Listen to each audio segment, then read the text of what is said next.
Friends, നമ്മൾ ശശിപ്പാറയിൽ പോയതാണ് ഞാനും അഖിലും കൂടെ. അപ്പോൾ പോയിട്ട് വരുന്ന വഴിയാണിത്. ഇന്ന് നല്ല മഴയൊന്നും ഇല്ലാത്തതുകൊണ്ട് മൂടൽ മഞ്ഞൊന്നുമില്ല ശശിപ്പാറയിൽ, കാണാൻ അത്രയ്ക്കൊരു വൈബുമില്ല. പക്ഷെ ഇങ്ങോട്ടുള്ള റോഡൊക്കെ പകുതി തകർന്നതാണ്. ഇവിടെ വലിയൊരു വെള്ളച്ചാട്ടമുണ്ട്. അതിന് നമ്മളെ ഡെസ്റ്റിനേഷന് അടുത്തത് വെള്ളച്ചാട്ടത്തിലേക്കാണ്. അപ്പോൾ ശശിപ്പാറയിൽ പോകണ്ടെങ്കിൽ ശരിക്കും പറഞ്ഞാൽ നല്ല മഴയുള്ള സമയത്ത് പോയി കഴിഞ്ഞാൽ അടിപൊളിയായിരിക്കും.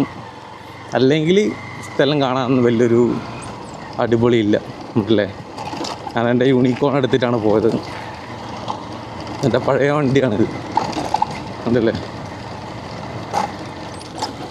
ഇങ്ങോട്ടൊന്നും വീടുകളൊന്നുമില്ല കേട്ടോ ഉണ്ടല്ലേ ഈ ഭാഗത്തൊക്കെ. പക്ഷേ കുറേ ആൾക്കാർ ഇങ്ങോട്ടെത്തുമ്പോഴത്തേക്ക് അങ്ങ് ദൂരെയുള്ള വീട് കാണുന്നുണ്ട്.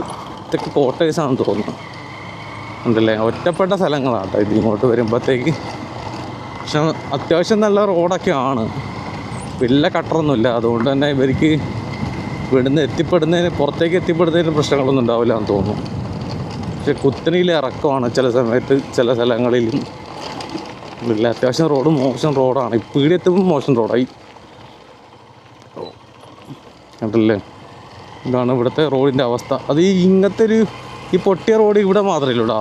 കുറച്ച് അപ്പുറത്തേക്ക് പോകുമ്പോൾ അങ്ങോട്ട് വലിയ പ്രശ്നങ്ങളൊന്നുമില്ല. ഇവിടെ എത്തുമ്പോൾ മാത്രമേ ഉള്ളൂ ഇങ്ങനെ പൊട്ടിയ റോഡ്.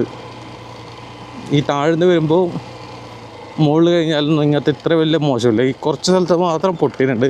കാരണം അത് കുത്തനെയുള്ള റോഡായതുകൊണ്ടായിരിക്കും ചിലപ്പം പൊട്ടിയുള്ളത്. Okay, nice.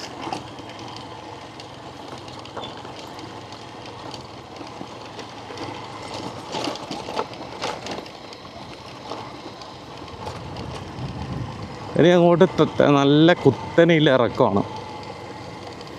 പിന്നെ ഇവിടെ കുറേ ആൾക്കാരും ഇങ്ങനെ മുളയെ കൊത്തി വെച്ചിട്ടുണ്ട് ഒരു സൈഡിലെല്ലാം ഉണ്ടല്ലേ. ഇതാണ് താഴേക്കുള്ള ഇറക്കം. ഈ താഴെ ഇറക്കം എത്തിക്കഴിഞ്ഞാൽ നമ്മുടെ ശശിപ്പാറ കഴിഞ്ഞു. പിന്നെ വെള്ളച്ചാട്ടം നമ്മുടെ ഇവിടെ ഒരു ഫേമസ് വെള്ളച്ചാട്ടമുണ്ട്, അളകാപുരി വെള്ളച്ചാട്ടം. അല്ലടാകിലെ അളകാപുരി വെള്ളച്ചാട്ടമുണ്ട്. അപ്പോൾ അങ്ങോട്ടാണ് നമ്മളിപ്പം പോകുന്നത് കണ്ടില്ലേ. നല്ല മൂടൽ മഞ്ഞെല്ലാം ഉണ്ടെങ്കിൽ ഈ സ്ഥലം അടിപൊളിയായിരിക്കും. പക്ഷെ നമ്മൾ പോകുമ്പോൾ മൂടൽ മഞ്ഞില്ല സത്യത്തിൽ.